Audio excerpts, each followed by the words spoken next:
चार परिवार, 4 जनाको सानो परिवार, तर कथा ठूलो छ। आमा, बुवा र 2 छोरा। यी छोराहरू आमा बुवाको सपना हुन्, अन्तिम आशा हुन् र बाँच्ने कारण पनि। दुःख आए आमा मौन भइन्, बुवा झन् बलियो भने आफू नखाई नलाएर छोराको भविष्य सजाए। आफन्तहरू थिए जो मुस्कानभित्र विष बोकेर आए, कहिले आरोप लगाए, कहिले षड्यन्त्र रचे, तर यी 4 जनाको परिवार कहिले टुटेन। आमा रोइन् तर ढलेनन्, बुबा थाके तर हारेनन्। संघर्षमै हुर्किएको म आँखामा आँसु होइन, सपना बोकेको छु। अझै पनि दुःख बाँकी छ, अझै पनि बाटो कठिन छ। तर आमा बा, आज उनीहरू हाँसिरहेका छन्, तर म बाचा गर्छु एक दिन यही नाम नुयल गर्वले उच्चारण गरिनेछ।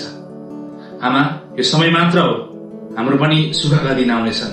आज जसले नराम्रो भन्छन्, भोलि यही ढोकामा उभिएर हामीलाई खोज्नेछन्।